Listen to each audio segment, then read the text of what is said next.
A Fiery Love, Chapter 7. Plan Revealed. It has been a week since Starflower took over as Spike, though everything seemed to go on as planned, and he had nothing to worry about as long as he played the role as Spike well. Although he tried to spread rumors about Spike to damage his reputation, he had not succeeded. He tried to spread some other horrible lies about Spike, that he hated ponies, just played nice, but no pony believed in those lies either, so his plans for that didn't go well. Instead, he tried to focus on Twilight and perform his revenge instead. While Twilight was off to Sweet Apple Acres to help Applejack with bucking some apple trees. How are you and Spike going? Applejack asked. Yes, it does well, although he is still different, said Twilight. In what way, Sugarcube? He spends a lot more time in his room. He probably reads comic books, said Applejack. You're probably right. Twilight felt stupid that something was wrong with Spike. It was possible that being in the first relationship can have probably had that effect. Soon the new school year begins, said Applejack. Yes, I look forward to it, said Twilight. According to Forax, at least 2 of the changelings will start this school year, said Twilight. It sounds funny, said Sugarcube. At the same time, in the castle, Starflower plans to complete his plan within a time. He will finish the plan and get his revenge. Soon, Mother, I will have you avenged, said Starflower. I will take a look at my prisoner, said it. Starflower left the castle and flew all the way to the cave. There he found Spike, who was still unconscious. I can still feel how much love he has, so much power. He stared at Spike with a wicked smile. No pony will ever find you. My plan is flawless. Your girlfriend will never see you again. He scolds with an evil laugh that echoed in the cave. He returned to Ponyville just in time before Twilight returned home. How was he helping AJ? Starflower asked. It was well, said Twilight. Starflower took some of her energy. Do you feel good, Twilight? Well, I'm fine, just a little tired. I will probably take a rest for a while. Okay, go rest for a while, said Starflower. What energy she has, he said. Too bad I had to drain her energy. A little later, when Twilight woke up, she feels rested and goes down to the kitchen to eat something, since it was 3 p.m. I wonder if Spike is somewhere. Starflower had left the castle for a walk. Twilight fixed some sandwiches for herself. She still imagined something was wrong with Spike, but she didn't think about it anymore. She was waiting for Spike to come home, but he didn't come home when it was 9 p.m. Spike, where have you been? Outside and I'm flying. Sorry, I forgot about the time, he said. Okay, I will go to bed. Okay, said Starflower. Starflower went back to Spike's room. Twilight became suspicious if Spike was seeing some pony else behind her back. She wanted to tell Spike if he was unfaithful to her. She used to ask Rainbow for help. Early next morning, Twilight woke up before Starflower. She had breakfast. Before leaving the castle, she wrote a note for Starflower. Hey Spike, I woke up early since I got going to help Rarity at her store. I want to see you tonight. I love you. Twilight sparkled. She left the castle and flew to Rainbow's home. Rainbow herself had just got up early. She heard a knock on the door. Twilight, what are you doing here so early? She asked. I'm here to ask you for a favor. Twilight explains to Rainbow what she's asking her to do. Are you sure about that? She asked. No, but I want to be sure for the uncertain, Twilight said. Can you help me? Of course, Twilight, Rainbow said. Thanks, Rainbow. Twilight then left to fly to Sakura to help her with some things. Rainbow left home and shortly thereafter to follow Spike. She forgot about the neighborhood. It wasn't until lunch when Starflower left the castle. First he did some errands at the market, then go back to the castle. But afterwards he left the castle again and left town. Rainbow followed quickly and made sure not to be detected.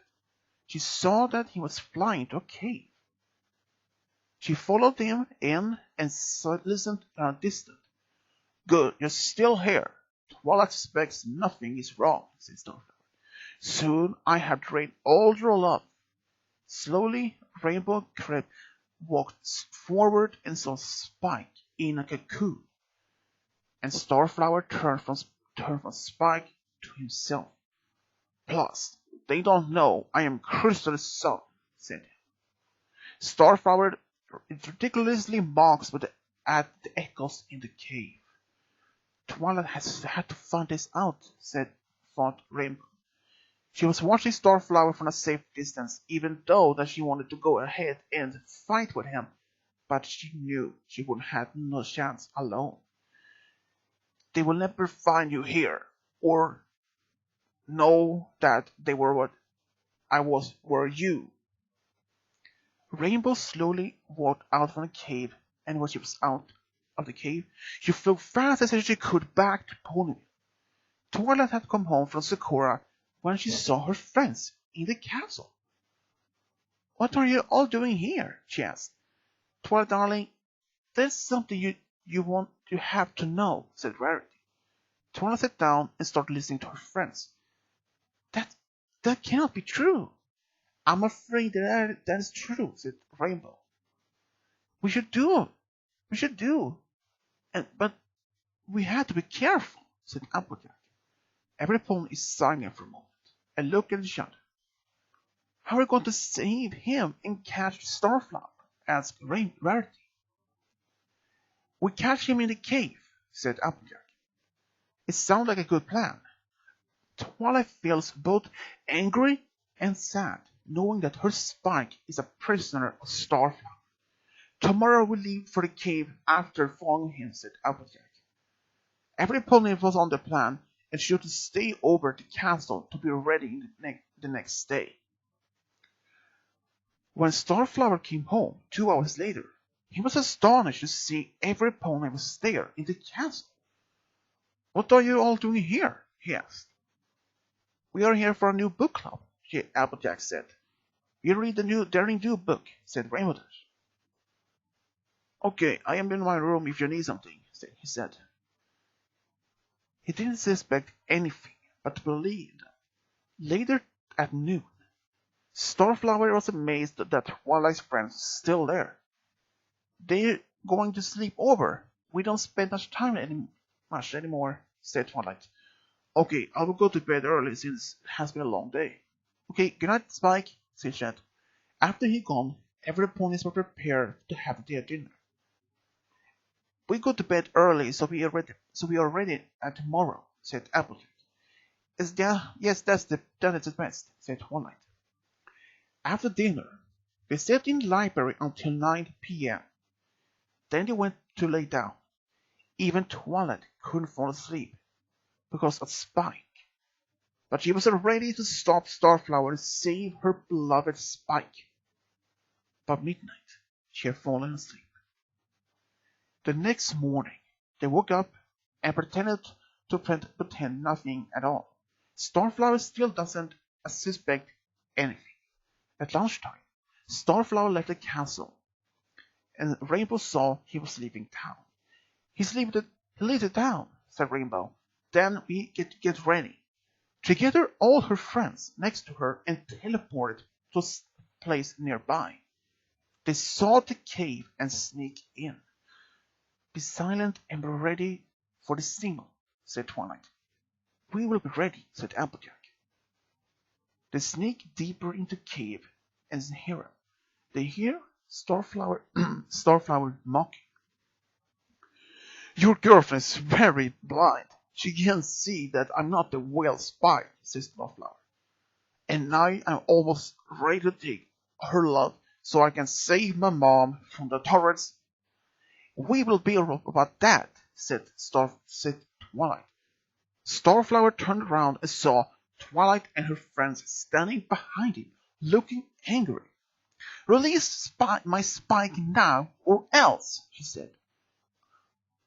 Or else what? That you can't defeat me. First, how did you find out? He asked. I asked Rainbow to follow you. That explains it, said Starflower. As I said, give me Spike. No, you will never have him, said Starflower. But before Starflower could do anything, Twilight used her magic to keep him in the air and threw him into the wall, and he fell unconsciousness on the ground. Whilst Twilight and Rarity free Spike from the cocoon, Applejack, Rainbow, and Fluttershy kept a watch over Starflower, who was still unconscious. They had placed an anti-magic ring on Starflower's horn so he couldn't teleport. They even tied his hooves so he couldn't run away. Spike has been slowly waking up but felt so exhausted because Starflower had almost drained him of all his love. Spike, I'm glad you're okay. What just happened? He asked. You were caught by Starflower in a changeling cocoon, Twilight Rarity replied. He almost managed to empty you all your love, said Rarity. But I understood something was wrong, so I asked Rainbow to follow him until we found you, said Twilight. Thank you all. I appreciate all your help. That's what you have friends for, Sugar Cube, said Applejack. Let's go home, said Rainbow. Yes, that sounds like a good idea, said Twilight. Twilight teleports every pony back to Ponyville. A little later, Celestia, Luna with 10 guards arrived to bring Starflower to Tartarus for life. It turned out that the enchanted mare was being brainwashed by his magic, so she was a victim. She remembered that they would be married because he had promised her a great fortune after his trading business. She doesn't remember that Starflower had promised anything. Sometime later after the incident, Spike and Twilight had spent more time for themselves, and Spike will recover from everything. I think everything is back to normal, said Twilight. That's well, said Spike. I promise to never leave you again, said Spike. It made Twilight smile and blush, and she leans against Twilight's shoulder, against Spike's shoulder. Well, they sit there and have breakfast together. After the incident, their relationship became widely known, but they already had received positive comments. Even their friends looked at her at time to time to see how Spike was doing. Even Spike couldn't believe that Starflower was Chrysalis' son, but he was just glad he was imprisoned. One day, just under 3 weeks after everything, Spike felt fully recovered again. He is so appreciated that his friends came and saved him. An early morning, Spike left the castle to take a walk while Twilight took care of some school stuff now the school was opened just a week ago. Spike went to Sugarcube Corner because he thought he wanted to show his appreciation that his friends saved him. Hey Spike, said Pinky. Hey Pinky, how are you today? She asked. Well, everything is fine with me. I came to talk to you about one thing. What are you talking about to talk about? Well, after you all saved me, so I thought I was going to organize a party to show my appreciation. It sounds like a top idea, said Pinky. Thank you. I thought even if you could fix everything on Friday with the party. Okay, everything will be fixed, she said Pinky. Spike even bought some muffins and returned home. He saw that Twilight was still working, but everything was going well. He told Twilight about the party, and she agreed it was a good idea, but could not wait for the party. They told their friends, who were there equally tense, already the same night. After Spike had helped Twilight with his schoolwork, both took a walk before having dinner. It's a lovely night, says Spike. It's surely a lovely evening, said Twilight. Twilight leans against Spike as it walked along. Twilight, did you had any doubt that we would work together? Twilight was silent for a moment. I was there in the beginning, but everything changed. How much you meant to me, and how much you showed how much you loved me, so I changed quickly, said Twilight. I understand, but I'm just glad we stayed together, and that we gave it a try. I agree with you, said Twilight. They went back to the castle for dinner, both enjoying cooking together. They made soup for dinner, and after dinner they went to bed and gave each other a goodnight kiss. When Friday arrived, Spike was out looking for a gift for Twilight. He looked among the jewelry, but couldn't decide. He chose a necklace with a sapphire shaped like a star, and a bouquet of roses as a gift. He met Pinky, who was on her way to the castle to arrange the party. Hello, Pinky. Do you need any help? Thanks, I might need some help, said Pinky. Spike carried some of the things on his back to the castle.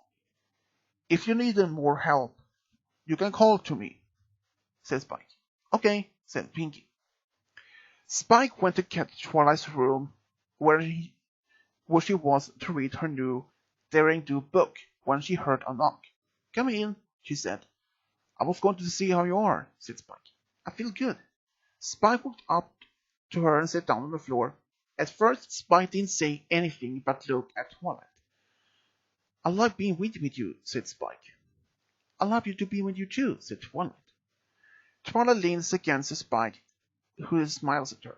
He puts his wings over her. I'm glad the Starflower isn't coming back, said Spike. I agreed, said Twilight. They both remained in the Twilight's room for a moment before he showed her the bouquet and the necklace. Oh, Spike, you were so nice. You didn't have to give me a present. I want to show you how much you mean to me, said Spike. He puts her on the necklace and she began to cry with joy, and she kissed Spike on the cheek. Both leaned towards each other until it was 3 p.m. when the party starts and both go down to the party. Both had so much fun at the party with their friends. The friends could really see how much fun and how happy both Spike and Twilight were together, especially after they'd been saved him from Starflower. Later at 9 p.m., their friends had gone home. Twilight and Spike took care of the cleaning after the party. After they were done, they went to Twilight's room to on her balcony. Beautiful evening we have, said Spike. Yes, it's really a beautiful evening. I'm happy to spend it with you. I think so too. The party was successful too, said Twilight. I really enjoyed, said Spike. Spike lays one of his wings over Twilight, and both stayed on the balcony until midnight. Spike then fell asleep on the floor with Twilight by his side. Both felt happy that everything was over. However, Spike was just glad that Twilight and his friends saved him from Starflower. He really loves Twilight so much. He was wondering how to return Twilight after she had saved him. He figured out the best thing about cooking dinner just for them two at the castle, and he was going to ask his friends for some some help the next day. Spike can really feel happy to some point as Twilight as his girlfriend.